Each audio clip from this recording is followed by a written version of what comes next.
أما الإنسان إذا ما ابتلاه ربه فأكرمه ونعمه فيقول ربي أكرمن আল্লাহ রাব্বুল আলামিন বলেন ফাআম্মাল ইনসান ইযা মাবতালাহু রাব্বুহু যখন তার রব মানুষকে পরীক্ষা করার জন্য ফাআকরামাহু ওয়া নাআমা তাকে সম্মান দেয় সম্মানিত করে তাকে টাকা পয়সা দেয় নিয়ামত দিয়ে ধন দৌলত দিয়ে তাকে ভরপুর করে দেয় দিয়েছে পরীক্ষা করার জন্য সে মনে করে এটা মনে হয় নিয়ামত তখন সে কি বলে ফায়াকুলু রব্বি আকরামান আমার রব আমাকে সম্মানিত করেছে মূলত সে বলতে চায় আমি যা কিছুই করি না কেন আমার আল্লাহ আমাকে ভালোবাসে বিধায় এই টাকা পয়সা ধন দৌলত দিয়েছে অথচ আল্লাহ তাআলা বলেন মানুষরে এগুলো আমি দিলাম পরীক্ষা করার জন্য আবার যখন কিছু মানুষ রিজিকের সংকীর্ণতায় ভুগে টাকা পয়সার অভাবে ভুগে সে তখন কি বলে আল্লাহ তাআলা বলেন ফাআম্মাল ওয়া আম্মা ইযা মাবতালাহু ফাকাদারা আলাইহি রিজকা আল্লাহ তাআলা পুনরায় যখন মানুষের পরীক্ষা করার জন্য তার রিজিকের মধ্যে সংকীর্ণতা দেয় অভাব দেয় অসুস্থতা দেয় সম্মান দিয়েছিল সম্মান আল্লাহ তাআলা কেড়ে নেয় তখন এই মানুষগুলো যারা মনে করে যে টাকা পয়সা এটা হলো সম্মানের প্রতীক আল্লাহ ভালোবাসতে দেয় তখন এই মানুষগুলো রবের ব্যাপারে দোষারোপ করে বলে ফায়াকুল রব্বি আকরামান আমার রব আমাকে অপমানিত করেছে আমার রব আমাকে লজ্জিত করেছে মুফাসসিরিন ইকরাম বলেন ও মূলত আল্লাহ তাআলাকে দোষারোপ করে এই কথা বলে যে আমি সম্মানের উপযুক্ত ছিলাম সম্পদের উপযুক্ত ছিলাম কিন্তু আল্লাহ তাআলা আমাকে এগুলো থেকে বঞ্চিত করেছে অনেক মানুষ আছে এরকম নির্বাচনে দাঁড়াইছে মনে করছে হয়ে যাবে কিন্তু হয় নাই পরে কি কয় মানুষে ঠিকই ভোট দিছিল রে আল্লাহ আমার হইতে দিল না এরকম বলার লোক তো নাই আলহামদুলিল্লাহ আছে না যে আল্লাহ আমার হইতে দিল না ব্যবসায় লাভই ছিল আল্লাহ আমারে দিল না এই কথার মাধ্যমে সে আল্লাহ তাআলাকে দোষারোপ করে নাউজুবিল্লাহ বলেন এখন বলেন তো আপনি কোনো অপরাধ করেন নাই আপনি যেই কাজ করেন নাই সেই কাজের ব্যাপারে যদি আপনার দোষ দেওয়া হয় আপনি যতই দুর্বল হন প্রতিবাদ করবেন কি করবেন না কথা বুঝতেছেন না মনে হয় সজাগ আছেন কই আওয়াজে কই তো মরিয়া গেছেন নারায়ে তাকবীর আর একটু জোরে দেন নারায়ে তাকবীর এই তো মাশাআল্লাহ যা একটু জিজ্ঞাসা করি জবাব দিয়েন জবাব দিলে বুঝবো যে ঘুমান নাই আর যদি কথাবার্তা না কম তাহলে তো মনে হবে যে কবরস্থানের সামনে ওয়াজ করতেছি মানে আমি তো কানেও শুনি চোখেও দেখি যদি কানে না শুনতাম আর চোখে না দেখতাম তাহলে আর সমস্যা ছিল না কিন্তু যেহেতু আপনারা আছেন একটু আওয়াজ দিলে আমি কানে শুনবো চোখে দেখে বুঝবো যে তাজা আছে তা আল্লাহ তাআলা কেউ যদি আমারে আপনারে বিনা কারণে কোনো দোষে দোষারোপ করতে চায় আমি যতই দুর্বল হোক আমি প্রতিবাদ করব যে এই কাজের সাথে আমি জড়িত না ঠিক কিনা বলেন ওই মানুষগুলো আল্লাহ তাআলাকে দোষারোপ করে মূলত বলে আমি উপযুক্ত ছিলাম কিন্তু আল্লাহ আমারে সম্মান দেয় নাই আল্লাহ তাআলার ব্যাপারে যখন তারা এই ধরনের কথা বলে আল্লাহ তাআলা তাদের কথার জবাব দিয়ে বলেন কাল্লা তার মানে তোমরা যেটা বলতেছো সম্মান সম্পদের উপযুক্ত ছিলা আমি আল্লাহ দেই নাই এমনটা কখনোই নয় সাথে সাথে আল্লাহ তাআলা তাদের এই অভাব রিজিকের সংকীর্ণতার কারণ আল্লাহ তাআলা বর্ণনা করেন আমি যেই কথাগুলো মূলত আপনাদের খেদমতে বলবো আলোচনার বিষয় হলো যেই কর্মগুলোর কারণে মানুষের রিজিকের সংকীর্ণতা আসে যেই কর্মগুলোর কারণে সম্পদ থাকার পরেও মানুষ ভোগ করতে পারে না দুনিয়ার কোনো মানুষ তার রিজিকের মধ্যে সংকীর্ণতা চায় না রিজিক এটা টাকা পয়সার নাম নয় এটা ব্যাপক শব্দ জীবন উপকরণ তার মানে জীবন চলার জন্য যত কিছু দরকার সবকিছুই রিজিকের অন্তর্ভুক্ত আপনারা কেউ আছেন রিজিকে সংকীর্ণতা চান আমরা সবাই প্রশস্ত রিজিক চাই বেশি বেশি চাই আল্লাহর কাছে তাই না এজন্য আমরা আল্লাহ তাআলার কাছে দোয়া করি, আল্লাহুম্মা রযুকনা রিজকান ওয়াসিআ, আয় আল্লাহ আপনি আমাদেরকে প্রশস্ত রিজিক দান করেন, অভাব মুক্ত জিন্দেগি দান করেন, অমুখাপেক্ষী জিন্দেগি দান করেন। মানুষের কর্মের কারণে তার রিজিকের মধ্যে সংকীর্ণতা আসে, আবার মানুষের কর্মের কারণে যদি পরিমাণে কম হয় আল্লাহ তাআলা ওই কম জিনিসের মধ্যে বরকত দিয়ে দেয়। রিজিকের পরিমাণ এক জিনিস, বরকত আর এক জিনিস। পরিমাণ বেশি হইলেই যে বরকত হয় তা না, আবার পরিমাণ কম হলেই যে বরকত হয় না, বিষয়টা তা নয়। এজন্য আমরা আল্লাহ তাআলার কাছে বরকতময় রিজিক চাবো, প্রশস্ত বরকতময় রিজিক চাইবো। বেশির চাইতে বরকত যদি থাকে ওইটার মধ্যে ফায়দা বেশি, ঠিক কিনা বলেন? এখন আমরা সবাই বরকতময় রিজিক চাই না, প্রশস্ত রিজিক চাই না? আমরা চাই না যে আমাদের কারো কাছে হাত পাতা লাগুক, এটা কি আমরা চাই? যদি না চাই কি করতে হবে এই কথাগুলো আল্লাহ তাআলা বলতেছেন। যেই মানুষগুলো বলে আমার রিজিকের সংকীর্ণতা আসার জন্য, আমার রিজিকে এই সংকীর্ণতা আসার পেছনে কে দায়ী, তারা দোষারোপ করতে চায় আল্লাহ তাআলাকে, বলে আমি উপযুক্ত, কিন্তু আমারে বরকতময় প্রশস্ত রিজিক আল্লাহ দিল না। আল্লাহ জবাব দিয়ে এক নম্বরে বলে কাল্লা, কখনোই নয়, কারণ আমি তোমার রিজিক সংকীর্ণতার কারণ নই। তাহলে কোন কারণে তাদের রিজিকের মধ্যে সংকীর্ণতা আসে? আল্লাহ তাআলা এইবার জবাব দিয়ে বলেন তোমাদের রিজিক সংকীর্ণতার কারণ শুনে নাও, বাল লা তুকরিমুনাল ইয়াতীম, বরং তোমাদের রিজিক সংকীর্ণতার এক নাম্বার কারণ লা তুকরিমুনাল ইয়াতীম, তোমরা ইয়াতিমকে সম্মান করো না। এখন কথা হলো ইয়াতিম তো ছোট, ছোটরে আবার সম্মান করে কেমনে? সম্মান তো করতে হয় বড়কে, ছোটকে করতে হয় স্নেহ। মুফাসসিরিনে কেরাম বলেন এখানে ইয়াতিমকে সম্মান করার দ্বারা উদ্দেশ্য হলো শরীয়ত ইয়াতিমের যেই হকগুলো নির্ধারণ করেছে তোমরা ইয়াতিমের হকগুলোকে আদায় করো না, তোমরা ইয়াতিমের হক আদায় করো না। সাধারণত ইয়াতিম দুই প্রকারের হয়, কয় প্রকার? আবার কথা কর না আপনারা। এমনিই তো আমি এই পটুয়াখালী ব্রিজের এই পাড়ে আসলাম এই যে দ্বিতীয়বার। আপনাদের যদি এই পরিস্থিতি হয় তাহলে আল্লাহ তাআলা যদি না চায় এ পাড়ে আমার আশা আর হবে না। কারণ আমি ফিডব্যাক চাই, একটু জবাব চাই যে আমার কথা বুঝতেছেন কিনা। আমি কি আপনাদেরকে দোয়া কোনো জিজ্ঞাসা করছি নাকি? কোন সূরা জিজ্ঞাসা করছি নাকি? যেটা আমি বলছি সেটাই আবার আপনাদের কাছে শুনতে চাচ্ছি। এখন আপনারা আবার কইতে পারেন হুজুর আপনি তো বইলাই দিলেন, তাইলে আমাকে কাছ থেকে আবার শোনার দরকার কি? ওই যে বললাম যে আপনারা সজাগ আছেন কিনা, বুঝতেছেন কিনা, আপনাদের মনোযোগ ঠিক আছে কিনা, এই জন্য আপনাদের কাছে শুনতে চাই। এখন বলেন ইয়াতিম সাধারণত কয় প্রকার? এক ধরনের ইয়াতিম এরা হলো ধনী ইয়াতিম, আর এক ধরনের ইয়াতিম গরীব ইয়াতিম। যেই নাবালকের মা বাবা নাই সে ধনী হতে পারে, বাবা অঢেল সম্পদের মালিক হয়ে যেতে পারে, টাকা পয়সা অনেক তার জন্য রেখে যেতে পারে, কিন্তু সে তো নাবালক, মা বাপ নাই, এটা ধনী ইয়াতিম। প্রথমত ইয়াতিম ধনী হোক আর ইয়াতিম গরীব হোক, প্রত্যেকটা ইয়াতিমের সাথে সদাচরণ করা এটা সকল ইয়াতিমের হক। একজন ধনী ইয়াতিম আপনি যদি তার সাথে খারাপ আচরণ করেন, তার যত টাকা পয়সা থাকুক না কেন, কিন্তু ইয়াতিম বাচ্চা আপনি আমি যদি খারাপ আচরণ করি তার হৃদয়ের মধ্যে ব্যথা আসবে যে আজকে যদি আমার আব্বা বেঁচে থাকতো, আমার আম্মা বেঁচে থাকতো, তাহলে এই মানুষগুলো আমার সাথে খারাপ আচরণ করতো না। এজন্য ইয়াতিম ধনী হোক আর গরীব হোক সব সময় তাদের সাথে ভালো আচরণ করব।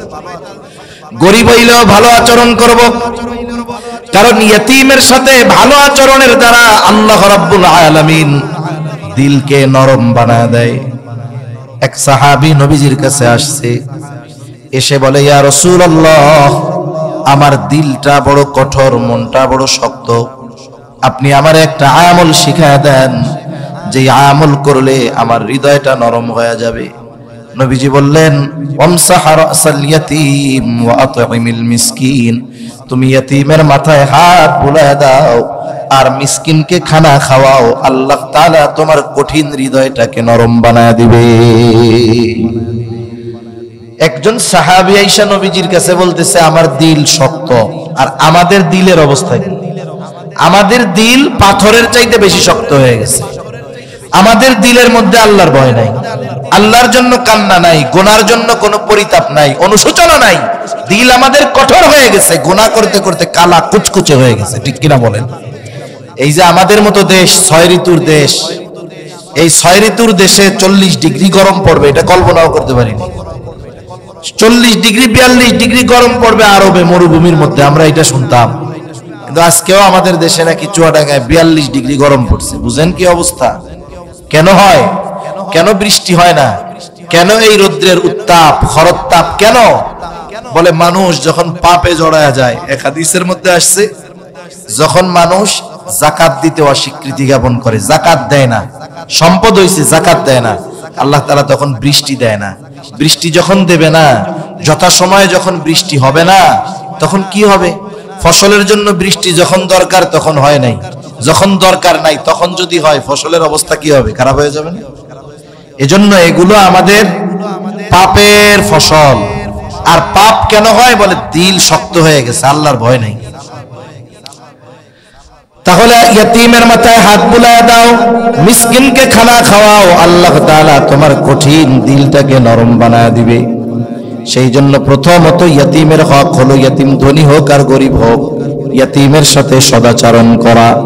2 নাম্বার, ইয়তীমের যদি অভিভাবক না থাকে, উচিত ইয়তীমের অভিভাবকত্ব গ্রহণ করা। অনেক সময় আমাদের হয়, ছোট বাচ্চা, মা বাবা 2 জন মারা গেছে, চাচা আছে, স্বাভাবিকভাবে চাচা এখন ওই বাচ্চার অভিভাবক, সে তার অভিভাবকত্ব গ্রহণ করবে। ভাতিজা যদি টাকা পয়সার মালিক হয়, ভাই যদি টাকা পয়সা রেখে যায়, তাহলে ওই টাকা পয়সা হেফাজত করবে। ভাতিজা বড় হওয়ার পরে তার সম্পদ তাকে বুঝায়া দিবে। কিন্তু বাস্তবতা হলো, আমাদের সমাজে অনেক মানুষ এরকম আছে, বড় ভাই সম্পদের মালিক, ছোট ভাই একটু টাকা পয়সা কম, অথবা ছোট ভাই টাকা পয়সার মালিক, বড় ভাইয়ের টাকা পয়সা কম। এক ভাই দুনিয়া থেকে চলে গেছে, ইয়াতিম বাচ্চা, তার মাও নাই বাবাও নাই, ভাই মরছে। ভাই কষ্ট না পায়া মনে মনে কয় আলহামদুলিল্লাহ, আমার ছোট ভাতিজা তার বাবার সম্পদের কি বুঝে, যেমনে হোক বুকু জুকু দিয়া দামি দামি জমিগুলা ওর কাছ থেকে আমি দখল দিয়া দিব। আছে না এরকম ভাই? চাচা, কত চাচা আছে এরকম, খেয়ে ফেলতেছে।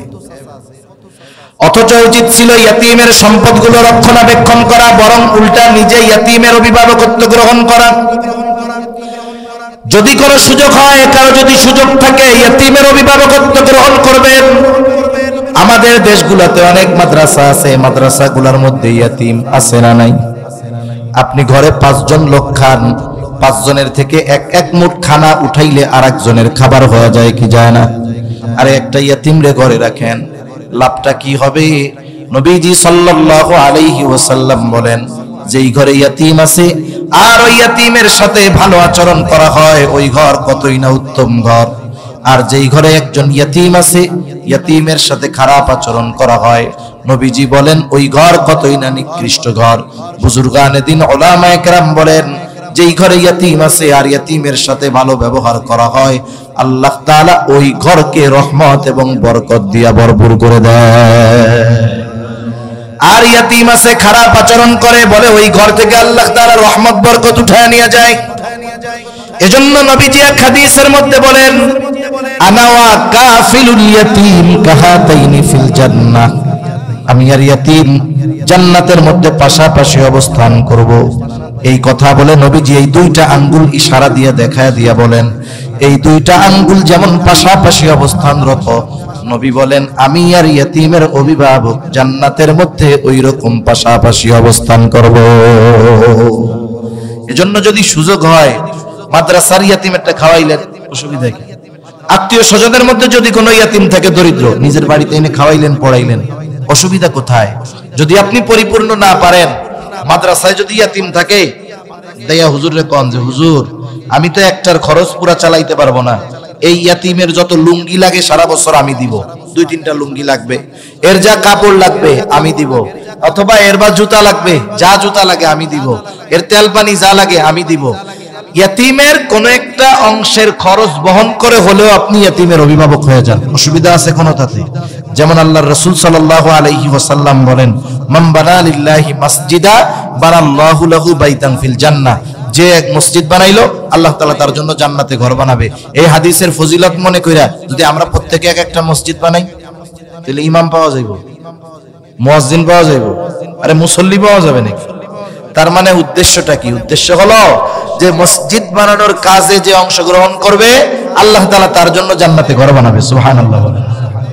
ইয়াতীমের অভিভাবকত্ব গ্রহণ করেন, যদি পুরোটা পারেন তো আলহামদুলিল্লাহ, না পারলে যতটুকুই পারেন অতটুকু করেন, ইনশাআল্লাহ আশা করা যায় এর কারণে নবীর সাথে জান্নাতে থাকা যাবে।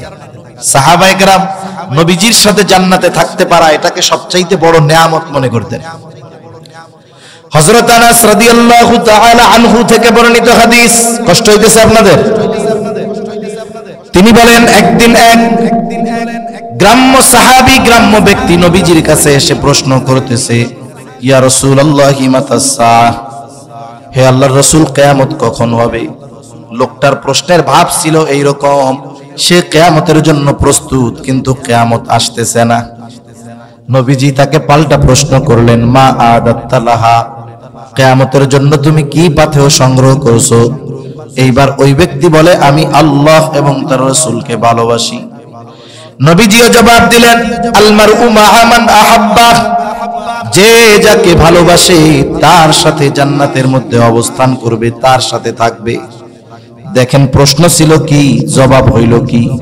প্রশ্ন ছিল কিয়ামত কখন হবে, আর জবাব হইল, নবীজির জবাবের শেষ কথা হইল, যে যাকে মহব্বত করে তার সাথে জান্নাতে থাকবে। লোকটাই জবাব পেয়ে বাড়ির দিকে হাঁটা দিল। হযরত আনাস রাদিয়াল্লাহু তাআলা আনহু বলেন, যে যাকে মহব্বত করে তার সাথে থাকবে, এই কথা নবীজির মুখে শ্রবণ করবার পর আমরা এতটা খুশি হয়েছি যে ইসলাম গ্রহণের পরে নবীজির আর কোনো কথায় আমরা এতটা খুশি হই নাই। এখন সেই নবীর সাথে জান্নাতে থাকার ইচ্ছা আমাদের আছে তো? দুই একজন আছেন নিজে, না দরকার নেই, সবার আছে না? সেই জন্য কি করতে হবে নবীজিও বলে গেছেন। তাইলে আমরা ইয়াতীমের অভিভাবক হওয়ার চেষ্টা করবো তো ইনশাআল্লাহ। আপনাদের এক গল্প শুনাই। শাইখুল ইসলাম আল্লামা শাহ আহমদ শফি রহমাতুল্লাহি আলাইহি, উনি একবার কক্সবাজার টেকনাফ যাবে মাহফিলে, যখন ওনার পরিচিতি গোটা দুনিয়াব্যাপী ছড়ায় গেছে, একটা প্রোগ্রামে যাবে টেকনাফ, উলামায়ে কেরাম, গোটা কক্সবাজারের উলামায়ে কেরাম ওই মাহফিল কামিয়াব করার জন্য প্রচেষ্টা চালায় যাচ্ছে, তোড় জোড় আয়োজন। টেকনাফের এক বড় টাকাওয়ালা মাছ ব্যবসায়ী, ওই জায়গার মাছের ব্যবসা খুব লাভবান ব্যবসা। সমুদ্রে এক ধরনের মাছ পাওয়া যায়, ওই মাছটা যদি পায় লক্ষ লক্ষ টাকা দাম, একটা মাছের দাম 5-6 লক্ষ টাকা। ওই মাছের ভেতরে একটা জিনিস আছে, ওইটা দিয়া অপারেশন থিয়েটারে যেই সুতা দিয়া সেলাই করে, ওই মাছের থেকে ওইটা হয়। ওইরকম একটা মাছ পাইলে 5-6 লক্ষ টাকাও বিক্রি হয়, তো অনেক টাকার মালিক উনি। এখন উলামায়ে কেরামের এই তোড়জোড় দেখে জিজ্ঞাসা করে, হুজুররা কি হইছে? বলে, আমরা একটা মাহফিলের আয়োজন করতেছি। এত বড় আয়োজন, বলে শাহ আহমদ শফি আসবে, হেফাজতে ইসলামের আমির আহমদ শফি সাহেব হুজুর আসবে। তা ওই লোকটা বলতেছে যে, শুনেন, আপনারা যে এই আয়োজন করতেছেন খরচ কত হবে? বলতেছে, মাহফিল, মাইক, প্যান্ডেল, তারপরে মেহমানদের হাদিয়া, খরচ, খানা দানা সব দিয়ে টিয়া আমাদের 15 লক্ষ টাকার মতো একটা বাজেট খরচ হইতে পারে। তা ওই আল্লাহর বান্দা বলতেছে, সব খরচ আমি দিয়ে দিব, যত লাগে আমি তত দিব। শর্ত কি? বলে, শর্ত হইলো আমার একটু হুজুরের পাশে বসার সুযোগ করে দিতে হবে। শর্ত হইলো আমাকে একটু হুজুরের সাথে খানা খাওয়ার ব্যবস্থা করে দিতে হবে। 15 লাখ না 30 লাখ যদি খরচ হয় আমি দিব। আমি যে কথাটা বোঝাতে চাই, আফসোসের ব্যাপার হইলো হুজুর তো মাজুর মানুষ, ইচ্ছা হইছে যাবেন, ইচ্ছা না হইলে বলবেন যে আমি যাব না। হুজুর ওই মাহফিলে যাইতে পারে নাই, পরে ওরা ঝামেলায় পড়ছে অনেক। কিন্তু যে কথাটা বোঝাতে চাই, একটা লোক দুনিয়ার একজন বুজুর্গ আলেমে দ্বীনের পাশে একটু বসার জন্য, তার হাতটা একটু ধরার জন্য, একসাথে একটু খাওয়ার জন্য লক্ষ লক্ষ টাকার কোনো পরোয়া করে নাই। অথচ নবীজির সাথে থাকার সুযোগ আমাদের সামনে থাকার পরেও যেই কাজ করলে নবীর সাথে থাকার সুযোগ, আমরা সেই কাজ করতে রাজি নাই। ঠিক কিনা বলেন? সেই জন্য সুযোগ হইলে ইতিমের অভিভাবক হব, ব্যতিক্রম কখনো করব না, এমনটা কখনো করব না। ইতিমের সম্পদ আমরা মেরে খাবো না। অনেক মানুষ আছে ইতিমের সম্পদ মেরে খায়, নিজের আত্মীয়দের মধ্যে ইতিম আছে, সম্পদ মাইরা খায়। অন্যায়ভাবে কারো সম্পদ দখল দেওয়া, খাওয়া নিঃসন্দেহে এটা অপরাধ, কিন্তু ইতিমের সম্পদের ব্যাপারে আল্লাহ তাআলা আরো কঠোরতা আরোপ করে বলেন, ইন্নাল্লাযীনা ইয়াকুলুনা আমওয়ালাল ইয়াতামা যুলমা ইন্নামা ইয়াকুলুনা ফি বুতুনিহিম নারা। আল্লাহ তাআলা বলেন, নিশ্চয়ই যারা অন্যায়ভাবে ইতিমের সম্পদ ভক্ষণ করে, ইন্নামা ইয়াকুলুনা ফি বুতুনিহিম নারা, কেমন যেন তারা আগুন দিয়ে তাদের পেট ভরপুর করে। বুঝে থাকলে, সজাগ থাকলে একটু জবাব দিবেন, বলেন তো আগুনের অবস্থান জান্নাত নাকি জাহান্নাম? এই জন্য আল্লাহ তাআলা এর পরপরই বলেন, ওয়াসায়াসলাউনা সাঈরা। এই ইতিমের সম্পদ ভক্ষণকারীদের আবাসস্থল হবে কোথায়? জাহান্নামের মধ্যে, আগুনের মধ্যে। আল্লাহ সেই জন্য আমাদের ইতিমের হক আদায় করার তৌফিক দান করুন। সংকীর্ণতার এক নাম্বার কারণ, ইতিমের হক আদায় করো না। দুই নাম্বার কারণ, ওয়ালা তাহাদ্দুনা আলা তুআমিল মিসকিন, মিসকিনদেরকে তোমরা খানা প্রদানে উৎসাহ দাও না।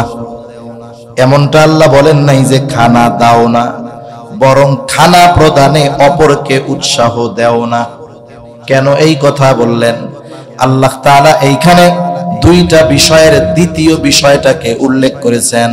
তার মানে দ্বিতীয় বিষয় উল্লেখ করার দ্বারা প্রথম বিষয়টা তার মধ্যে এমনিতেই পাওয়া যায়। কথাটা কি বুঝছেন আমি জানি না, একটা উদাহরণ দেই তাহলে বুঝতে সহজ হবে। মনে করেন এক গ্রামে এক লোক, ওই গ্রামে কোনো শিক্ষিত মানুষ নাই। আগের আমলে ম্যাট্রিক পাস করলে 3 গ্রাম দূরের থেকে দেখতে আসতো, ঠিক না? জোরে বাবা অমকের বলা ম্যাট্রিক পাস করছে। এখন এক মুরব্বী ওই গ্রামে, আগে ওইরকম বড় কোনো শিক্ষিত লোকজন নাই, ছিল না। একটা ছেলে শহরে গিয়ে লেখাপড়া করছে, ঢাকা ভার্সিটিতে ভর্তি হয়েছে, অনার্স মাস্টার্স কমপ্লিট করছে।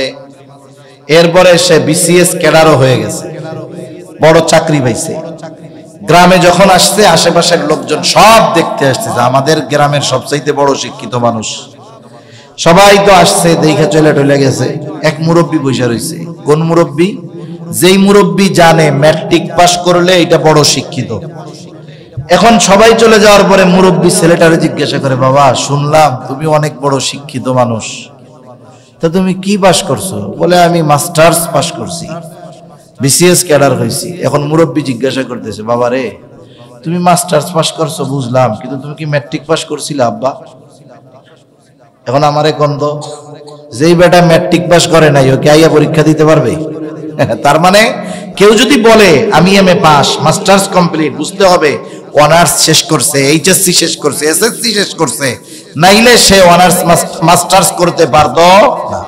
এখন আল্লাহ তাআলা এই জায়গায় দোষ উল্লেখ করেছেন দ্বিতীয়টা, যে তোমরা অপরকে খানা প্রদানে উৎসাহ দাও না। এখন বলেন তো, যেই লোক নিজে আরেকজনকে খাওয়ায় না, সে কি আরেকজনকে বলবে যে তুমি ওরে খাওয়াও? সেই জন্য আল্লাহ তাআলা এখানে বলেন, তোমরা নিজেরা তো খাওয়াও না, আবার অপরকে খানা প্রদানে তোমরা উৎসাহ দাও না।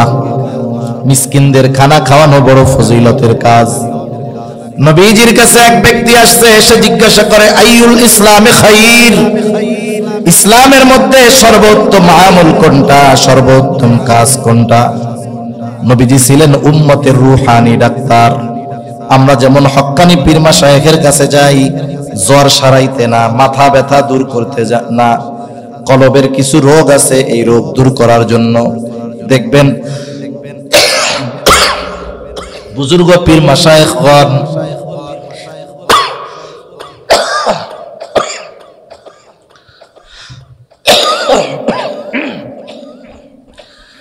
এক এক মুরিদের এক এক অবস্থা দেখে সবক দেন, এক এক রোগের এক এক অবস্থা দেখে সবক দেন। ডাক্তারের কাছে গেলেও এরকম হয়, একজনের জ্বর হয়েছে তার ওষুধ দেয় একরকম, আর একজনেরও জ্বর তাকে ওষুধ দেয় আর এক রকম। হয় কি হয় না? নবীজি উম্মতের রুহানি ডাক্তার। একই প্রশ্নের জবাব ব্যক্তির পরিবর্তনে, অবস্থার পরিবর্তনে জবাবও তিনি ভিন্ন ভিন্ন রকম দিতেন। এই লোকের প্রশ্নের জবাবে নবীজি বলতেছেন, তুতঈমুত তাআম ওয়া তাকরাউস সালাম আলা মান আরাফতা ওয়া মান লাম তারিফ। তুমি মানুষকে খানা খাওয়াও আর পরিচিত অপরিচিত সবাইকে বেশি বেশি সালাম দাও। এক নম্বরে নবী বললেন মানুষকে খানা খাওয়াও। নবীজি এখানে কোনো স্তর বিন্যাস করেন নাই। নবীজি বলেন নাই গরিবরাই শুধু খাওয়াইবা, ধনীরে খাওয়াবা না, ধনীরে খাওয়াইলে সওয়াব নাই। বিষয়টা এমন না। তার মানে বোঝা গেল একজন মানুষ যদি খানা খাওয়ায় আল্লাহ তাআলার জন্য, সে ধনী হোক, গরিব হোক, ইয়াতিম হোক, অসহায় হোক, যাকেই খাওয়াক আল্লাহর জন্য যদি খানা খাওয়ায়, এই খানা খাওয়ানোর ফজিলত আছে না নাই? একজন দরিদ্র গরিব মানুষ সেও যদি ধনীরে খাওয়ায় আল্লাহর জন্য, দুনিয়ার স্বার্থ বাদ দিয়ে, এই খানা খাওয়ানোর মধ্যে কি আছে? ফজিলত আছে। আমাদের দেশেও আমরা খানা খাওয়াই, কিন্তু আমাদের খানা খাওয়ানো অধিকাংশ ক্ষেত্রে এগুলা স্বার্থ থাকে, নাইলে কেউ বাধ্য হয়ে খাওয়ায়। যেমন মেয়ে বিয়া দিবে, পোলা পক্ষ কইছে 50 জন 100 জন 200 জন বরযাত্রী খাওয়াইতে হবে। চিন্তা করে মাইয়াটা বিয়া তো না খাওয়াইলে যদি বিবাহ নাই হয়, কষ্ট হইলেও দাঁড় কইরা সুদের উপরে টাকা আইনে খাওয়াইতেছে, আছে না নাই? খাইতেছে জুলুম কইরা। এ খাওয়ানোও গুনাহ হইলো, যারা জুলুম করে খাইতেছে তারাও পাপী হইল। এই জন্য খানা একমাত্র খাওয়াইতে হবে আল্লাহর জন্য।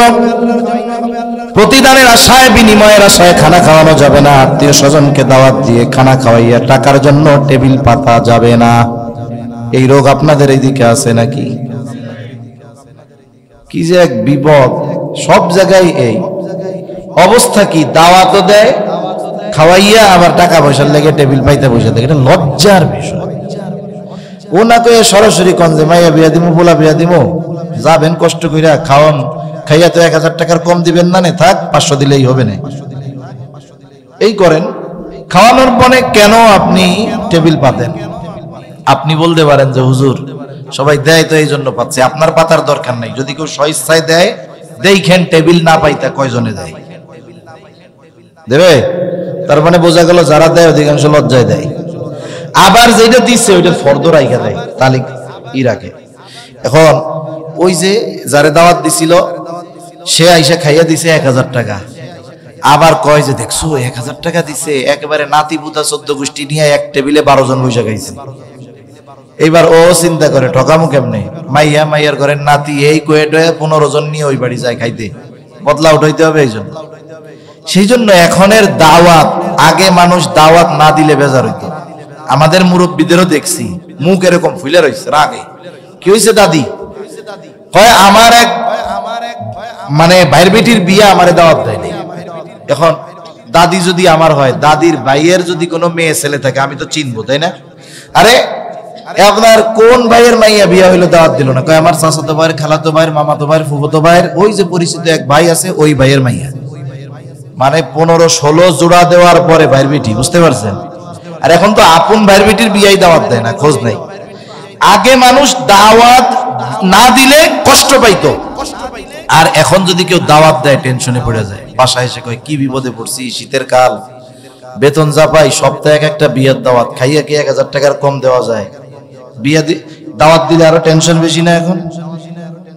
আর আগে আপনি দাওয়াত দিচ্ছেন আত্মীয়রে, মুরব্বীরা তো আছে, দাওয়াত দিচ্ছেন, এখন আপনার আত্মীয় স্বজন কাছের আসছে একেবারে বিবাহের দিন দুপুর বেলা, আপনি আরো রাগ হয়ে কইতেন খেয়ে কাম পাও নাই না, তোমারে দাওয়াত দিছি, তুমি হলো 3 দিন আগে আসবা, তুমি আজকে আইছো একবারে দুপুর বেলায়, যাও তোমার সাথে কোনো কথা নাই। তার মানে আগে দাওয়াত দিলে যদি বিয়ার দিন আসতো তাহলে রাগ হইতো, আর যদি এখন একদিন আগে আসে কি জ্বালাই পড়ছি রে, এই যে 2 বেলা আরো খাওয়াইতে হবে, ল্যাব বালিশ খেতা দিতে হবে, কি ঝামেলা, ঠিক কিনা কোন? তার মানে এখন আমাদের আত্মীয়তার বন্ধন, আত্মার সম্পৃক্ততা নাই, এখন এটা ট্রেডিশনাল লোক দেখানো হয়ে গেছে, ঠিক কিনা বলেন? এজন্য আপনারা যারা শুনতেছেন চেষ্টা করবেন আশেপাশে দাওয়াত দিয়ে বিয়ের অনুষ্ঠান করা লাগবে না, আপনার অ্যাবিলিটি নাই, আপনার যতটুক আছে আপনি ততটুক করেন, কিন্তু দাওয়াত দিয়ে টাকা নেওয়া এটা দাওয়াতি না, এটা ভদ্র ভাষায় ডাকাতি, ঠিক কিনা বলে? এ ধরনের কাজ করা যাবে না। এ ধরনের দাওয়াতের সাথে মুসলমান ইসলামের সম্পর্ক নাই। সেই জন্য আমরা যাদেরকে খানা খাওয়াবো তাদের কাছে কোনো প্রতিদান আশা করব না। অনেক সময় এমন হয়, আমি ধনী, আমার প্রতিবেশী একজন গরিব অসহায় দরিদ্র মানুষ, তাকে মাঝে মধ্যে আমি খানা খাওয়াই, আবার মনে মনে আশা করি আমার এই ঘরের কাজটা সে কইরা দিবে, ডাক দিলে আসবে। খবরদার, কোন ধরনের বিনিময়ে খানা খাওয়ায় কারো কাছ থেকে আশা করব না। সাহাবায়ে কেরামের আমল কি ছিল? সাহাবায়ে কেরাম একমাত্র আল্লাহর জন্য খানা খাওয়াইতেন। আল্লাহ তাআলা সেই কথা কোরআনুল কারীমের মধ্যে জানায় দেন। আল্লাহ তাআলা বলেন, ওয়ায়ুতঈমুনা আত-তাআমা আলা হুব্বিহি মিসকিনাও ওয়া ইয়াতীমান ওয়া আসীরা ইন্নামা নুতঈমুকুম লিওয়াজহিল্লাহি লা নুরিদু মিনকুম জাযাআও ওয়ালা শুকুরা। তারা মানুষ ইয়াতিম, মিসকিন, অসহায়, সাইলদেরকে খানা খাওয়ায় কি বলে? বলে ইন্নামা নুতঈমুকুম লিওয়াজহিল্লাহ, আমি তোমাদেরকে খানা খাওয়াইছি একমাত্র আল্লাহর জন্য, আল্লাহর সন্তুষ্টির জন্য। যেহেতু আল্লাহর জন্য খাওয়াইলাম, লা নুরিদু মিনকুম জাযাআ, আমরা তোমাদের কাছে কোনো ধরনের প্রতিদান আশা করি না। অনেক সময় আমরাও মানুষের উপকার করি কিন্তু প্রতিদান আশা করি না, কিন্তু এই আশা করি যে ওর উপকারটা করলাম, কমপক্ষে আমার একটু থ্যাংক ইউ দিবে, ধন্যবাদ দিবে, ঠিক না? বলি যে এই প্রতিদানের আশায় করি নাই, কিন্তু লোকটা কত বড় নেমো খারাপ, আমার একটু ধন্যবাদও দিল না, এরকম বলার লোক তো নাই মনে হয়। এই সাহাবায়ে কেরাম কি বলতো? বলে লা নুরিদু মিনকুম জাযাআ ওয়ালা শুকুরা, প্রতিদান তো বহুদূর, বিনিময় তো বহুদূর, ওয়ালা শুকুরা, তোমরা আমাদের এই কর্মের খানা খাওয়ানোর কৃতজ্ঞতা প্রকাশ করো, ধন্যবাদ দাও, এটাও চাই না। কারণ খানা খাওয়াইছি আল্লাহ তাআলার জন্য, এই খানা খাওয়ানোর প্রতিদান আমাদের যিনি দিবেন তিনি কে? ইন্নামা নুতঈমুকুম লিওয়াজহিল্লাহ, আল্লাহর জন্য খাওয়াইছি, প্রতিদান আল্লাহ দিবে। এজন্য আমার আপনার কাছে যদি কখনো কোনো সাইল আসে, মিসকিন আসে, অসহায় আসে, দরিদ্র আসে, আমার যদি খানা খাওয়ানোর সুযোগ থাকে খাওয়াবো। আমার নাই, আমার বন্ধুরে বলবো তুমি 10টা টাকা দিয়ে ওরে একটা দুটো রুটি কলা কিনে দাও, ঘরে যা আছে তাই দিয়া খাওয়াবো। যদি না থাকে তাহলে তাকে আমি সুন্দর ভদ্র ভাষায় ফিরিয়ে দিব, রুক্ষতা কঠোরতার সাথে তাকে আমি ফিরাবো না। অনেকে আছে দিয়াও খারাপ ব্যবহার করে, অনেকে না দিয়ে খারাপ ব্যবহার করে। এখন যে দেওয়ার পরে খারাপ ব্যবহার করে আর যে না দিয়ে ভালো ব্যবহার করে, দেখবেন যে দেয় নাই কিন্তু ভালো ব্যবহার করছে, তার উপরে ওই ব্যক্তি খুশি হয়, ঠিক কিনা বলেন? এজন্য খানা খাওয়ানো ফজিলতের কাজ, যারাই খাওয়াই কার জন্য খাওয়াবো? তাহলে রিজিক সংকীর্ণতার দ্বিতীয় কারণ, তোমরা মিসকিনদের খানা দাও না। রিজিক সংকীর্ণতার তৃতীয় কারণ, আল্লাহ তাআলা বলেন ওয়া তাকুলুনা তুরাসা আকলাল লাম্মা, ওয়ারিসি সম্পদ সব তোমরা একা খায়া ফেলো। ওয়ারিসি সম্পদ বুঝেননি? বাপ মারা গেছে, যেই সম্পদ আছে এই সম্পদের মালিক তো আমি একা না, বাপের ওয়ারিস যারা আছে, সম্পদের মালিক যারা আছে, সবাইকে তাদের সম্পদ বুঝাইয়া দেওয়ার দরকার আছে না নাই? মনে রাখবেন, এটা বান্দার হক সম্পৃক্ত বড় একটা গুরুত্বপূর্ণ বিষয়। রাসূল আকরাম সাল্লাল্লাহু আলাইহি ওয়াসাল্লাম জানায়া দেন, সাহাবায়ে কেরামের উপস্থিতিতে নবীজি সাহাবায়ে কেরামের কাছে প্রশ্ন করতেছেন, বলো তো কিয়ামতের দিন সবচাইতে নিঃস্ব কে হবে? নবীজি সাহাবায়ে কেরামকে প্রশ্ন করে, সাহাবায়ে কেরাম জবাবে বলতেছে আল্লাহ এবং তার রাসূল ভালো জানে। নবীজি এবার বললেন, শোনো, কিয়ামতের দিন সবচাইতে নিঃস্ব হবে ওই ব্যক্তি যার নামাজ, রোজার, হজ, যাকাত কোনো কিছুর অভাব ছিল না, কিন্তু সে বান্দার হক নষ্ট করত। ওই ব্যক্তি কিয়ামতের দিন সবচাইতে নিঃস্ব হবে। নামাজের অভাব নাই, রোজার অভাব নাই, ভালো কাজের অভাব নাই, দান সাদকার অভাব নাই, নফল রোজা নামাজের অভাব নাই, হজের অভাব নাই, ওমরার অভাব নাই, কোনো ইবাদতের অভাব নাই, কিন্তু অভাব একটা, বান্দার হক নষ্ট করছে। বান্দার হক নষ্ট করছে, কি হবে ওই ব্যক্তির অবস্থা?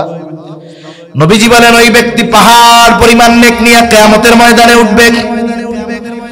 নেকির পরিমাণ দেখে ও মনে করবে আজকে আমার জান্নাতে যাওয়া কি ঠেকায়। নেকি যতই হোক আল্লাহ তাআলার অনুমতি আসার আগে জান্নাতে যাওয়ার উপায় নাই। ওই ব্যক্তি আল্লাহ তাআলার অনুমতির জন্য অপেক্ষায় থাকবে, কিন্তু ওই ব্যক্তিকে আল্লাহ তাআলা জান্নাতের অনুমতি দেওয়ার পূর্বে ওই ব্যক্তির ব্যাপারে আল্লাহ তাআলার কাছে কিছু মানুষ অভিযোগ দায়ের করবে। মনে রাখবেন, দুনিয়াতে যারা মাজলুম, যাদের উপরে জুলুম করা হয়েছে, যারা দুনিয়াতে ন্যায় বিচার পায় নাই, গরিব মানুষ, টাকা পয়সাও নাই, লোকজনও নাই, এরকম লোক সমাজে আছে না নাই? প্রভাবশালী লোক অপরাধ করছে, অন্যায় করছে, দরিদ্র মানুষ থানায় মামলা দিতে গেছে, থানার থেকে বলে কি, আরে তোর একটু জমি টমি গেছে তাতে কি, আলহামদুলিল্লাহ ক, তুই তো বাইচা রইছস, ভাগ। বুঝেন নাই? তোর একটু জমি গেছে তাতে কি, তুই তো বাইচা আছস, মামলাটা আল্লাহ দরকার নাই, আলহামদুলিল্লাহ বাইচা আছস, আলহামদুলিল্লাহ ক, বাড়িতে যা, চুপ করে থাক, বেশি লাফালাফি করিস না। বলেন তো যারা মাজলুম, দুনিয়ার বিচারকের কাছে যখন বিচার না পায়, মাতবরদের কাছে গিয়ে বিচার না পায়, সমাজের প্রভাবশালী লোকের কাছে গিয়ে যখন ন্যায় বিচার না পায়, থানায় গিয়ে আদালতে গিয়ে যখন ন্যায় বিচার না পায়, বলেন তো বিচারটা কার কাছে দেয়? সে তখন আল্লাহর কাছে বলে, আল্লাহ দুনিয়ায় গরিব বানাইছো, এই দুনিয়ায় কারো কাছে ন্যায় বিচার পাইলাম না, তোমার কাছে বিচার দিলাম, তুমি এর বিচার কইরো। নবীজি বলেন, মাজলুমের বদদুআকে ভয় করো, কারণ তার আর তার দোয়ার মাঝে, আল্লাহ এবং তার দোয়ার মাঝে কোনো পর্দা থাকে না। আল্লাহ তাআলা মাজলুমের বদদুআটাকে কবুল কইরা নেয়। এই দুনিয়ায় যারা জুলুমের শিকার হয়েছে, ন্যায় বিচার পায় নাই, আল্লাহর কসম কিয়ামতের দিন আল্লাহ তাআলা আদালত কায়েম করে তাদের ন্যায় বিচারের ব্যবস্থা করে দিবে। কোরআনুল কারীমের মধ্যে আল্লাহ তাআলা বলেন, وَنَضَعُ الْمَوَازِينَ الْقِسْطَ لِيَوْمِ الْقِيَامَةِ فَلَا تُظْلَمُ نَفْسٌ شَيْئًا وَإِنْ كَانَ مِثْقَالَ حَبَّةٍ مِّنْ خَرْدَلٍ أَتَيْنَا بِهَا كَفَى بِنَا حَاسِبِينَ। আল্লাহ তাআলা বলেন, আমি কিয়ামতের দিন ন্যায় বিচারের আদালত কায়েম করব। এমন এক আদালত, এমন এক বিচারালয়, ফালা তুযলামু নাফসুন শাইআ, ওই বিচারালয়, ওই আদালতে কারো প্রতি সামান্য জুলুম করা হবে না। ওয়া ইন কানা মিসকালা হাববাতিন মিন খারদালিন আতাইনা বিহা, কেউ যদি দুনিয়ায় সরিষা দানা পরিমাণ কোনো আমল করে থাকে, আল্লাহ তাআলা বলেন আতাইনা বিহা, তাকে ওই আমল সহকারে আমি আল্লাহ হাজির করব। শুধু হাজির করব তা নয়, সকলেরই হিসাব নেওয়া হবে, বিচার করা হবে। যদি বলি এত মানুষের বিচার আপনি কেমনে করবেন, আল্লাহ তাআলা বলেন কাফা বিনা হাসিবিন, এই মানুষের হিসাব নেওয়ার জন্য আমি আল্লাহ নিজে যথেষ্ট। এখন ওই মানুষগুলো আল্লাহ তাআলার কাছে গিয়ে ওই টাকা পয়সা সম্পদওয়ালা লোকের বিরুদ্ধে অভিযোগ দায়ের করবে।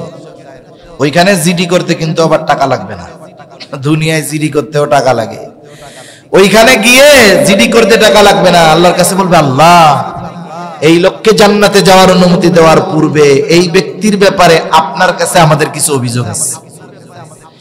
দুনিয়াতে তো ন্যায় বিচার পাই নাই আল্লাহ, ওই লোক যেই জুলুম করবে, বাদী সেই জুলুমের কথা গিয়ে বলবে, হয়তো বলবে, আল্লাহ দুনিয়ায় আমার ক্ষমতা ছিল না, ও আমার প্রতিবেশী ছিল, অন্যায়ভাবে আমার জমিটা দখল দিয়েছে, আমার প্রতিবাদ করার ক্ষমতা ছিল না, তাই করতে পারি নাই, আমার হকটা আজকে আদায় করে দেন। আরেকজন বলবে, আল্লাহ আমার টাকা মাইরা খাইছিল, আমার হকটা আদায় করে দেন। দেখবেন দুনিয়ায় বড় জালেম যারা জীবনের শুরু থেকে নিয়ে বুড়া পর্যন্ত জুলুম করতে করতে সম্পদের পাহাড় গড়ায়, ওই লোকগুলোই বুড়ো কালে বেশি ইবাদত করে, ঠিক না? দেখবেন বারবার উমরা করতে যায়, হজ করতে যায়, সওয়াব তো হইতেছে, কয় তুই আমল করবি, সওয়াব খাবে আরেকজন, ঠিক না? সওয়াব খাবে আরেকজন, তোরা কর। আরে জালেম, তোরা যত ভালো কাজ করবি আল্লাহ তো ভালো কাজের প্রতিদান দেয়, কিন্তু তোরা প্রতিদান পাবি কিন্তু খাইতে পারবি না। এইবার ওই লোক সহ বারবার অনেক মানুষ এসে আল্লাহ তাআলার কাছে অভিযোগ দায়ের করবে। আল্লাহ তাআলা এবার বিবাদী ওই পাহাড় পরিমাণ নেকের মালিককে বলবে, তোমার ব্যাপারে যেই অভিযোগ দিল এটা সত্য নাকি? দুনিয়ায় মিথ্যা সাক্ষী পাওয়া যায়, মিথ্যা সাক্ষ্য দেওয়া যায়, কিয়ামতের দিন মিথ্যা সাক্ষী দেওয়ার কেউকে খুঁজে পাওয়া যাবে না। অনেক সময় আদালতে গেছে, উকিল বলে আজকে একটা সাক্ষী হইলেই মামলা খারেজ হয়ে যাবে, এখন পরিচিত কেউ নাই, আর একজন কয় আমারে 500 দিলে সাক্ষী দিয়া দিমুনে। এরকম পাওয়া যায় না? এই যে 500 টাকা দিলে দুনিয়ায় সাক্ষী পাওয়া যায়, কিয়ামতের দিন 2-4 জন পাওয়া যাবে নাকি? এরকম কিয়ামতের দিন যারা সাক্ষী দিবে তারা কেউ মিথ্যা বলবে না। কিয়ামতের দিন কারা সাক্ষী দিবে? স্বয়ং সাক্ষী আল্লাহ, সাথে সাথে আমাদের কর্মের সাক্ষী আমাদের সাথেই আছে, হাত পা চোখ কান সব আল্লাহর কাছে সাক্ষী দিবে। আল্লাহ তাআলা বলেন, আল ইয়াউমা নাখতিমু আলা আফওয়াহিহিম ওয়া তুকাল্লিমুনা আইদিহিম ওয়া তাশহাদু আরজুলুহুম বিমা কানু ইয়াকসিবুন। আল্লাহ তাআলা বলেন কিয়ামতের দিন নাখতিমু আলা আফওয়াহিহিম, আজকের এই দিন অর্থাৎ কিয়ামতের দিন আমি তাদের মুখের উপরে মোহর মেরে দিব। ওয়া তুকাল্লিমুনা আইদিহিম, আমার সাথে কথা বলবে তাদের হাত। ওয়া তাশহাদু আরজুলুহুম, সাক্ষী দিবে তাদের পা। বিমা কানু ইয়াকসিবুন, এই হাত পা দ্বারা দুনিয়ায় তারা কি উপার্জন করেছে। শুধু হাত পা সাক্ষী দিবে তা নয়, আল্লাহ তাআলা আর এক জায়গায় বলেন, শাহিদা আলাইহিম সামউহুম ওয়া আবসারুহুম ওয়া জুলুদুহুম বিমা কানু ইয়ামালুন। আল্লাহ তাআলা বলেন সাক্ষী দিবে তাদের কান, সাক্ষী দিবে তাদের চোখ, সাক্ষী দিবে তাদের চামড়া। এই জিহ্বা সাক্ষী দিবে।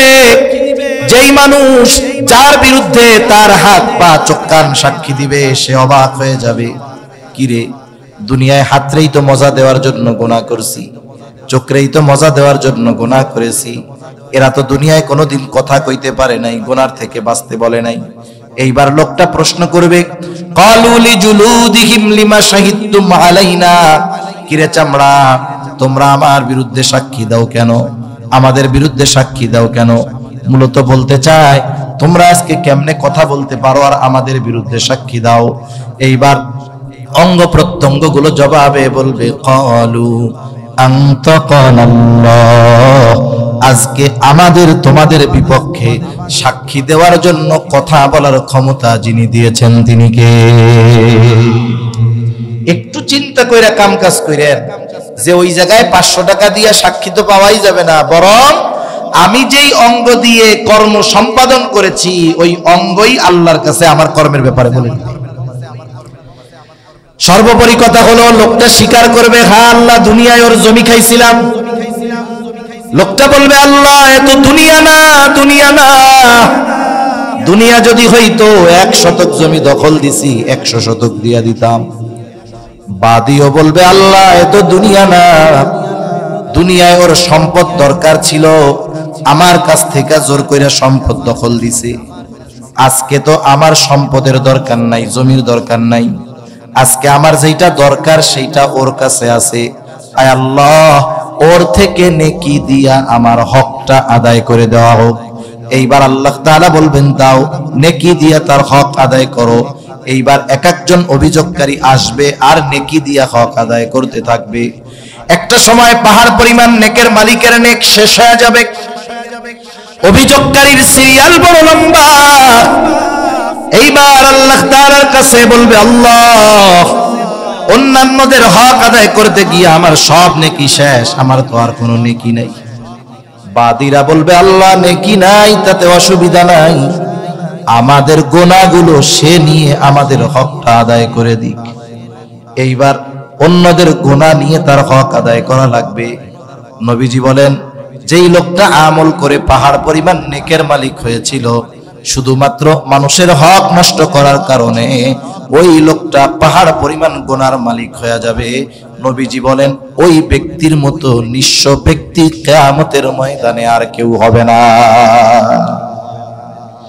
এই জন্য মনে রাখবেন ভাইরা আমার, সম্পদের হক এটা ভাইয়েরটাও খাওয়া যাবে না, বোনেরটাও খাওয়া যাবে না। কিন্তু আফসোসের ব্যাপার, আমরা আমাদের বাবা মারা যাওয়ার পরে দায়িত্বটা কি ছিল, কি করা হয়। বাবা মারা গেছে, মনে করেন বড় ভাই, তার দায়িত্ব কি? বলে বাবা মারা যাওয়ার পরে তার কাফন দাফন সবকিছুর ব্যবস্থা করবে। বাবা যদি সম্পদ রাইখা যায়, বাবার সম্পদ দিয়ে করবে, অসুবিধা নাই। যদি বাবার কোনো সম্পদ না থাকে, তার খরচ দিয়ে করতে হবে। এটা হলো মা বাবার। মনে করেন বাবার সম্পদ আছে, সম্পদ দিয়ে বাবার দাফন কাফনের ব্যবস্থা করলো। এরপরে কি করবে? বলে বাবা যদি কোনো ওসিয়ত করে গিয়ে থাকে, ঋণ থাকে, ঋণ পরিশোধ করবে। ওসিয়ত যদি করে গিয়ে থাকে, আর ওসিয়তটা যদি তার সমুদয় সম্পদের সর্বোচ্চ 3 ভাগের 1 ভাগ হয়, তাহলে সে এই ওসিয়ত পালন করবে, ঋণ পরিশোধ করবে, ওসিয়ত পালন করবে। আর আমাদের দেশে চিন্তা করে আগে মিলাদ দিতে হবে, হ্যাঁ, আগে খাওয়াইতে হবে। খাওয়ানো তো খারাপ না, কিন্তু জাগা মতন তো খাওয়ায় না। আমাদের এলাকায় এইসব ছিল, মরলে খাওয়াইতো, বুঝছেন? তা মরার খাবারের অধিকার কাদের? যদি খাওয়ানোই হয়, একবারে এতিম মিসকিন অসহায় তাদের না করতো কি? আমরা ছোটবেলায় দেখছি কলার পাতায় খাওয়াইতো। আপনাদের এই জায়গায় ছিল নাকি? এখন বাইরে বড় কইরা বিছাইছে, লোকজন সিরিয়াল দিছে।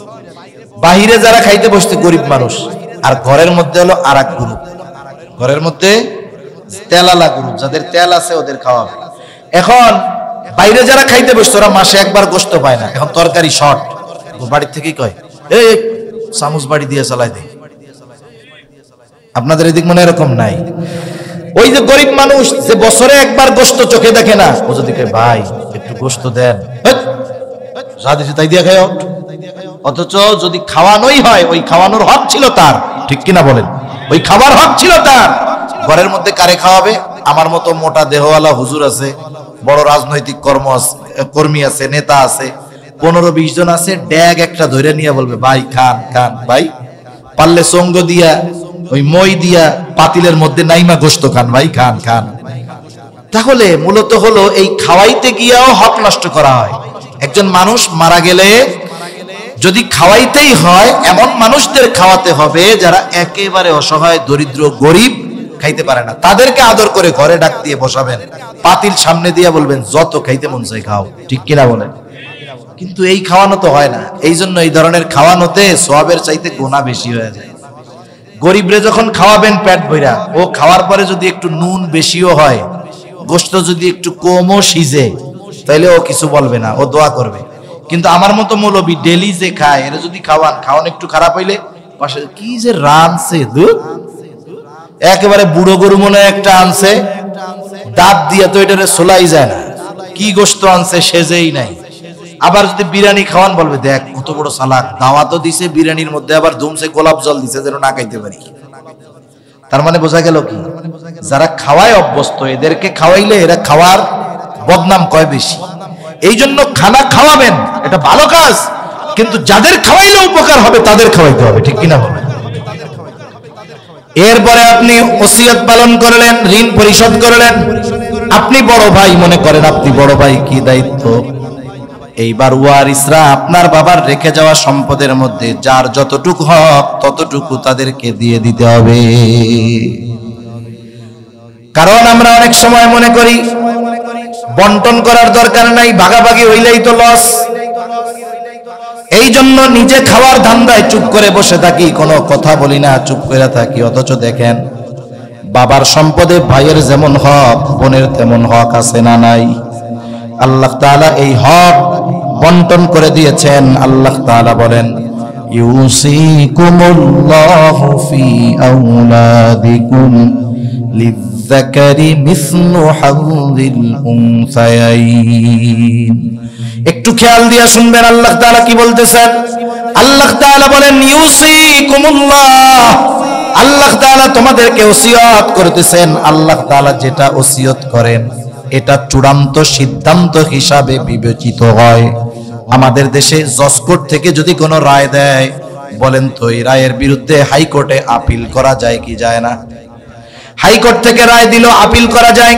হাইকোর্ট রায় দিছে মৃত্যুদণ্ড, আবেদনের সুযোগ আছে, বলে রাষ্ট্রপতির কাছে।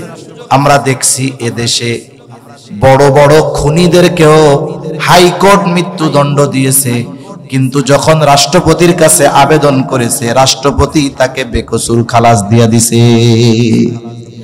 রাষ্ট্রপতি হক নষ্ট করছে।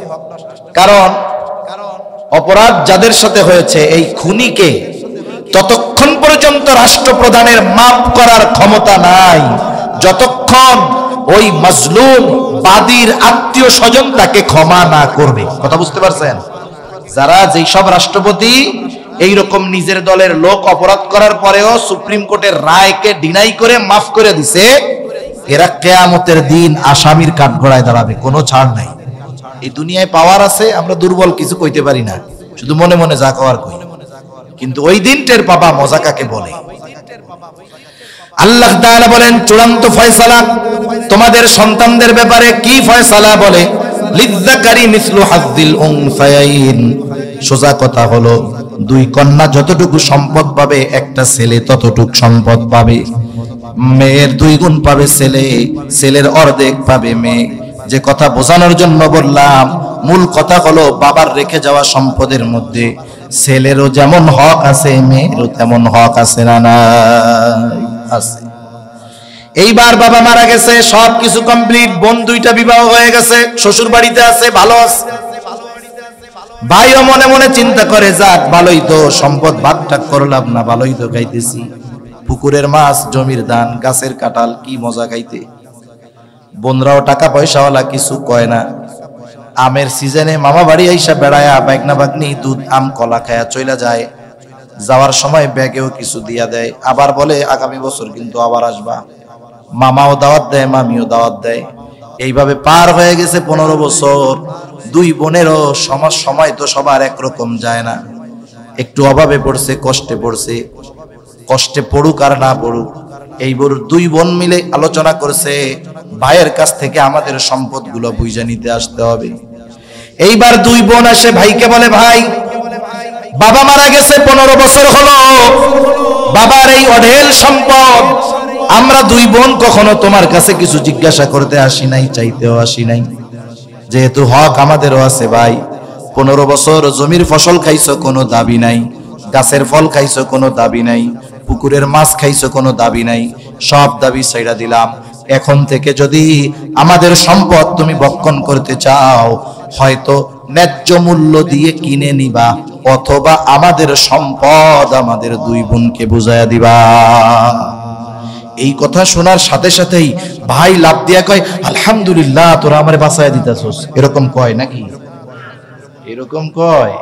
যেটা দলা মিয়া, ওইটার চেহারাও পুরো এরকম হয়ে যায়, ঠিক কিনা বলেন? চেহারা পুরো পেঁচার মতো হয়ে যায়।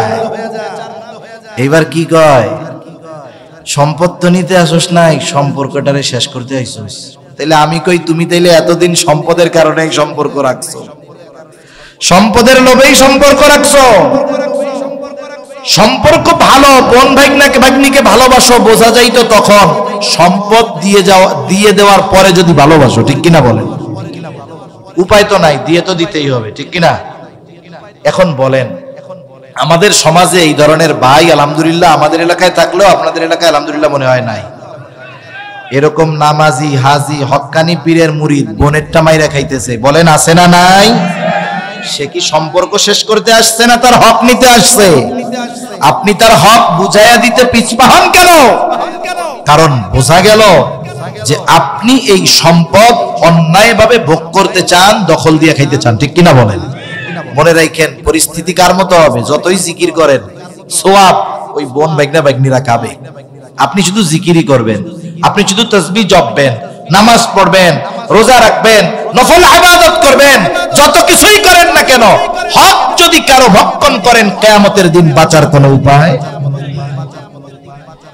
এখন যদি বাধ্য হয় বোনদের হক বুঝাইয়া দিতে, আগে ভাগ্নি আসলে খাইতে দিত, বসতে দিত, জিজ্ঞাসা করতো গতবার থাকতো 7 দিন, এইবার 15 দিনের আগে কিন্তু যাবা না।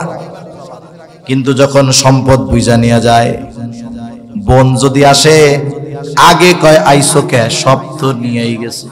মুখটা এরকম ঘুরাইয়া কয়, আবার তাকাইয়াও কয় না, আইসো কেন আইসো, সব তো নিয়েই গেছে। এরপরে আবার জিজ্ঞাসা করে, আইসো তো আইসো, যাবা কোন সময়? এই কথা যদি কেউ কাউরে কয়, তাহলে বোঝা গেল কি থাকতে খুশি হইতেছে থাকতে দিতে, যাবা কোন সময়? আগে জিজ্ঞাসা করে যাওয়ার কথা। এখন আপনি যদি এইটা মনে করেন সম্পদ নিয়ে যাওয়া মানে সম্পর্ক শেষ, না না, বরং আপনি ওর সম্পদ দখল দিয়ে আপনার আখিরাত নষ্ট করতেছেন। উচিত তো ছিল যে বাবার রেখে যাওয়া সম্পদ যখন ওসিয়ত পূরণ হলো, ঋণ পরিশোধ হলো, যা আছে নিজ দায়িত্বে সবাইকে ডেকে বলা, দেখো এই এতটুকু প্রাপ্য, এতটুকু প্রাপ্য, তোমরা যার যারটা সুন্দর মতো বুঝে নাও, ক্লিয়ার, ঝামেলা শেষ। ঠিক কিনা বলেন? কিন্তু আমরা অন্যের হক নিজে খাইতে এত পছন্দ করি কেন? আর আল্লাহ কি বলে? তুমি মনে করতেছো একা ভাই বোন সবারটা খাবা, সম্পদ পরিমাণে বাড়বে ঠিক, কিন্তু আমি আল্লাহ অন্য দিক দিয়ে সাইজ করে দিব। ঠিক কিনা বলেন? আল্লাহ পারে না সাইজ করতে? দুনিয়ায় কত কোটিপতি আছে, আমারও চেনা জানা লোক আছে, টাকা পয়সার অভাব নাই, অল্প বয়সে এমন এমন রোগ ধরছে কিছুই খাইতে পারে না, কিডনির সমস্যা, হার্টের সমস্যা, ডায়াবেটিসের সমস্যা, হাই প্রেসার, উচ্চ রক্তচাপ, সবগুলো হাই থাকে, ওষুধ খাইলেও কমে না। ডাক্তারের কাছে গেছে, বলে ডাক্তার অবস্থা তো এই, খাইলেও ঠিক মতো হজম হয় না, পেটে ডিস্টার্ব হয়ে যায়, ডায়াবেটিস বেড়ে যায়, হাই প্রেসার বেড়ে যায়, খাবো কি? ডাক্তার বলে আমি যা বলি তাই খাবেন, আর কিছু খাওয়ার উপায় নাই। কি খাবো ডাক্তার? বলে আলা চাউলের জাউ খাবেন। আলা চাউল চিনেন? আলা চাউলের জাউ খাবেন, যাও, তবে খবরদার ওর মধ্যে কিন্তু লবণ দেওয়া যাবে না। আপনাদের এলাকায় গরু ছাগল রে ভাত মাখায় টাকায় ফ্যানের সাথে দিয়ে খাওয়ান না আপনারা? আপনি যদি আইল্য ফ্যান দেন লবণ টবণ ছাড়া, এক চাটা দিয়ে বলবে মিয়া সরাও, ও আমি খাবো না। ঠিক কিনা বলেন? আল্লাহ তাআলা বলে তোর সম্পদ কাগজে কলমে টাকা পয়সায় থাকবে ঠিক, আখেরাতে যেইটা আছে তো আছে, দুনিয়ায় তোরে এমন বাটে ফালাবো তোকে একেবারে লবণ ছাড়া আইল্য যাও খাওয়ায় ছাড়বো। সেই জন্য সম্পদ পরিমাণ বাড়লেই রিজিক প্রশস্ত হয় না।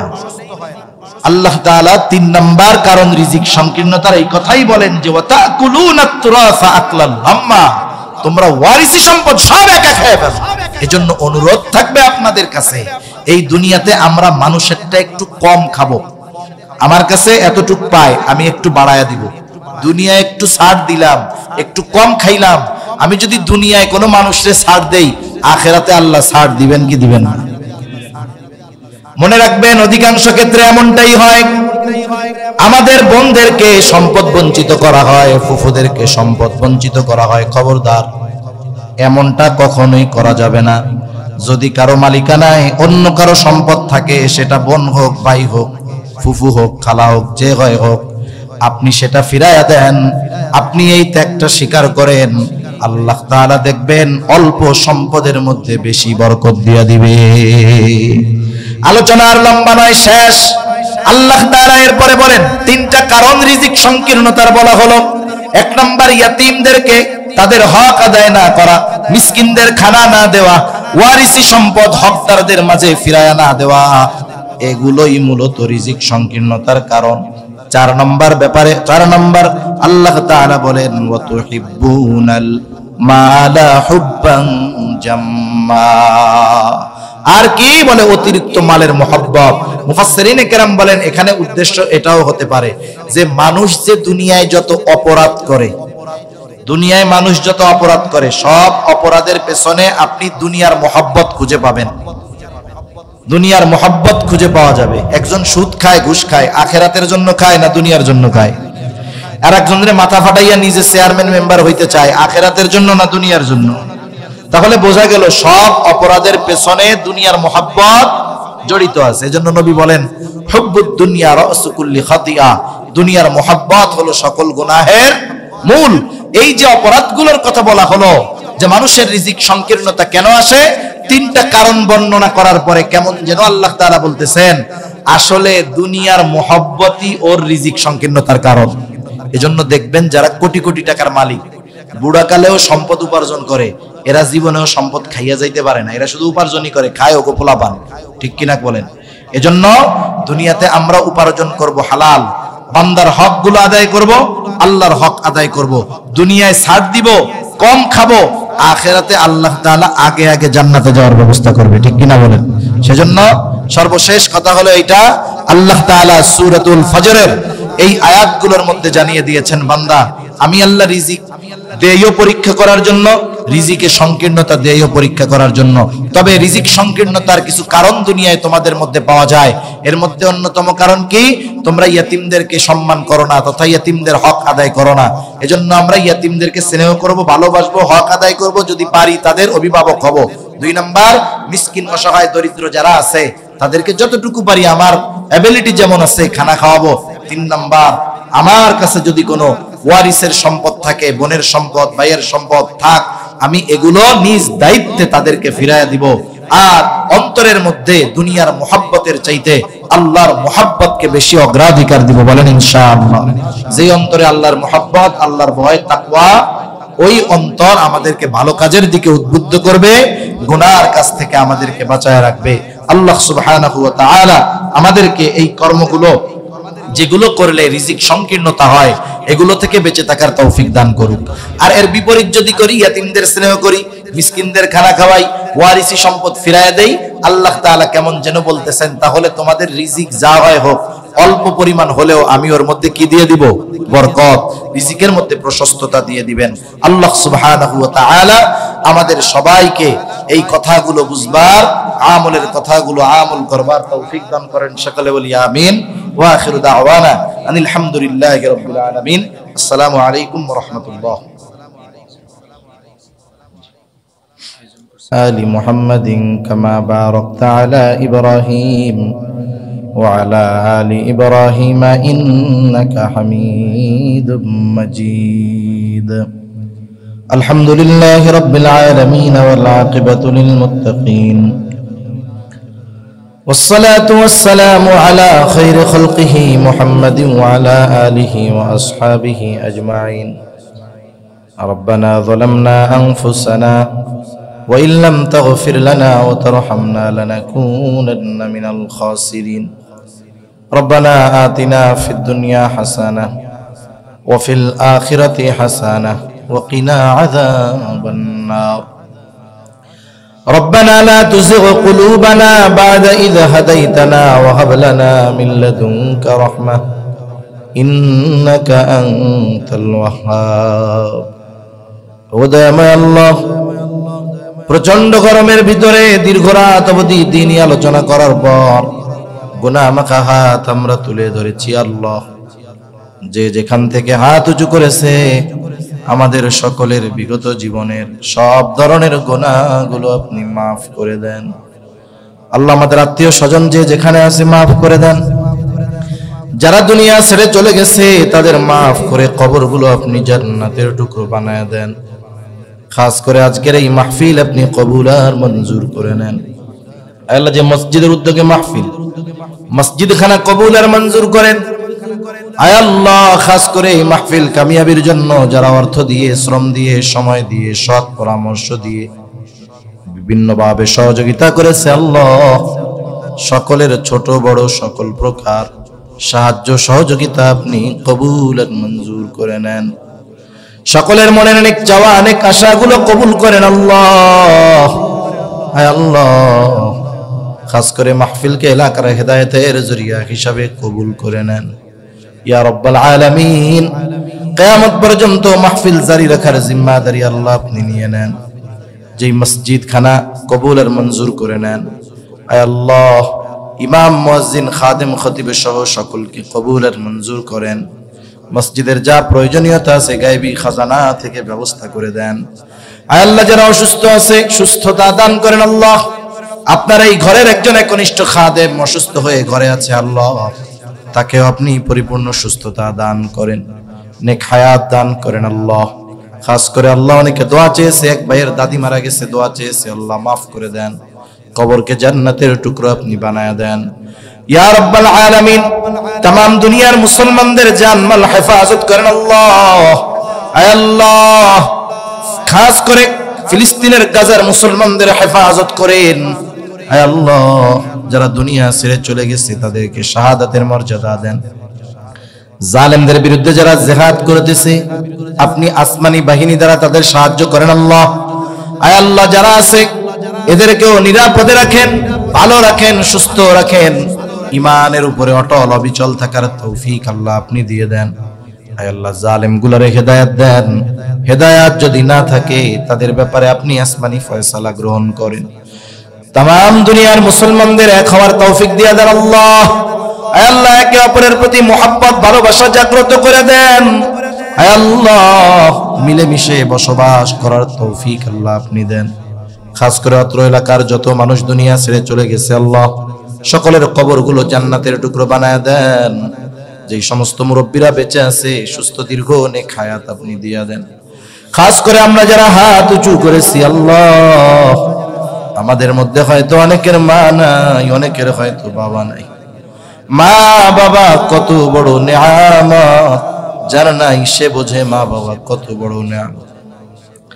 আয় আল্লাহ, দুনিয়ার অপর প্রান্তে আমেরিকার খবর মুহূর্তের ভিতরে পাওয়া যায়, দেখা যায়। 3 হাত মাটির নিচে মোহাব্বতের মা বাবার কবরের খবর জানাও যায় না, দেখাও যায় না। আয় আল্লাহ, গুনার কারণে যদি কারো মা বাবার কবরে আযাব হয়, আমাদের মধ্যে যাকে পছন্দ, যারা আমল পছন্দ, তার আমলের ওসিলায় ওই মা বাবার কবরের আযাব আল্লাহ আপনি কবুল মাফ করে দেন। আয় আল্লাহ, তাদেরকে জান্নাতের জন্য কবুল করে নেন ইয়া রাব্বাল আলামিন। কিয়ামতের দিন হিসাব সহজ করে জান্নাতুল ফেরদাউসের মেহমান হিসাবে কবুল করে নিয়ে যাদের মা বাবা বেঁচে আছে, সুস্থ দীর্ঘ নেক হায়াত আল্লাহ আপনি দিয়ে দেন।